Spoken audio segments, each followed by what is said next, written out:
Ben Jacobson here with a Think Tank Airport Ultralight 2.5 review, as well as a Pelican 1510.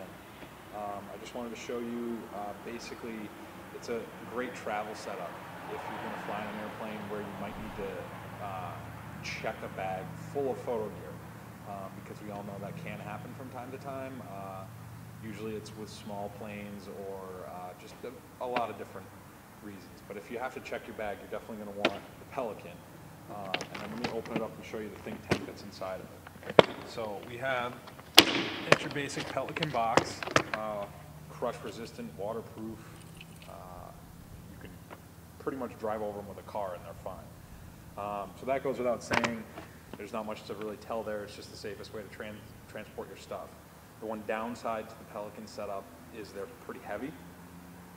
So especially on international flights, the Pelican case alone puts you at or over your carry-on limit. So always check with the airline first and see if a Pelican will work. But if it does, you then are stuck with what do you put in it. And there's a few options. One is there's the Pelican insert, which is nice, but you can't really use it when you get to where you're going. So Think Tank came up with this bag. It's the Airport Ultralight 2.5. That fits right inside of a Pelican. So it's a basic backpack.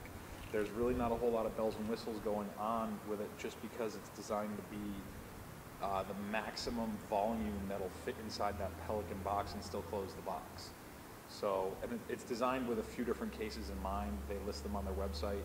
I believe there's 3, and the Pelican's one of them. So it's not exactly fit into that box, but it's pretty close.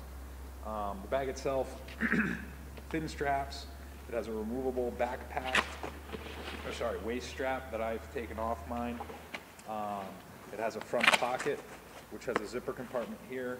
You can fit a laptop in here, iPad, stuff like that. You cannot fit it in the Pelican with a laptop or anything in there with like a magazine or just a single iPad. It's very tight. It will fit, but it makes it very hard to latch the latches. You have to make sure everything's in the exact right spot. With this empty, and they say just whatever you put in there, pull it out before you put it in the box. With that empty, it fits perfect. Handles on the side and the top. The card case, they always do. Lightly padded straps. They're not overdone because, again, it has to fit in the case. So they've gone a little thin there just to give you more volume in the bag. Let me just unzip this and show you what I keep in it. You can see there's 2 clear windows there, which is typical with backpacks, and then a pretty basic insert layout across the top here. I keep my main body here, backup body there, lenses, filters, and everything else around. Obviously, it's Think Tank. They send you a lot of inserts, so you have plenty of options for the way you want to configure it. So you just go and do it however you want. So it's, like I said, it's a very basic backpack, but it's really the purpose it's serving. It lets you fly with a camera backpack with really no fear of a gate check. Because if you add up the totals of what's in our bags, it's a lot of money that could get crushed going underneath an airplane. So it's really, this is all about the peace of mind when you're flying with a lot of camera gear in terms of it getting broken if it were to be gate checked. So if you're worried about that, if it's a concern, this is one of the better ways to go. And then once you get there, you can just ditch the case altogether and just use the backpack, or you can keep wheeling it around as you see fit. And then just to show you how it goes in, this is the one thing they've made it pretty much as big as you can and still have it go in the case. So these extra straps down here, you kind of have to neatly tuck them under and it'll go in. So it's not hard, you just have to know that. The other thing I found is always zip the zippers to the top position, or you can leave them all the way down at the bottom if you don't want to zip it. Because otherwise, if they're on this side or the back side and you go to close the lid like I'm about to do, a lot of the times they'll get bound in that seam there.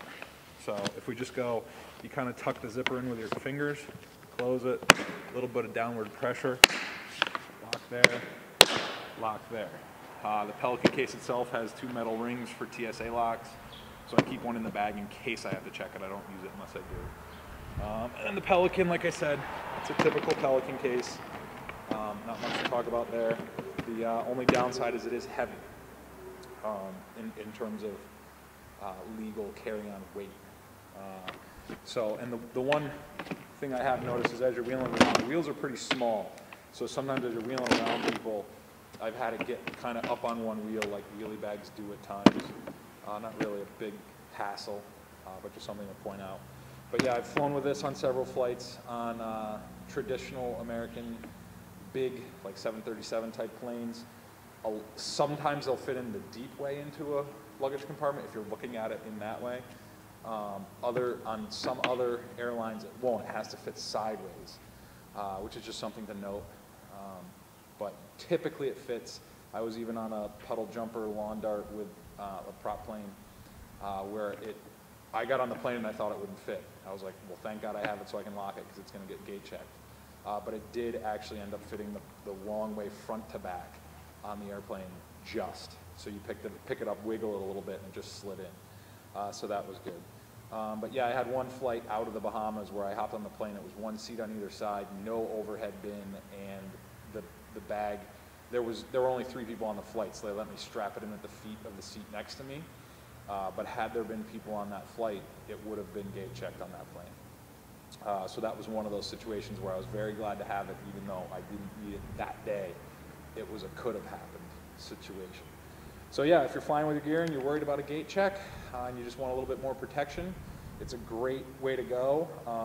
And if a lot of people just have Pelicans for storing stuff around their house or wheeling them around. So once you get the case, it's basically a really nice divider set that can be pulled out and used as a backpack. So it's a great way to go. So check the rest of the review below this for the links to where to get it from Think Tank, who is now also carried by B&H. So I'll provide that link as well. So Ben Jacobson here with a Think Tank Airport Ultralight 2.5 bag review. I hope you enjoyed it. Thank you.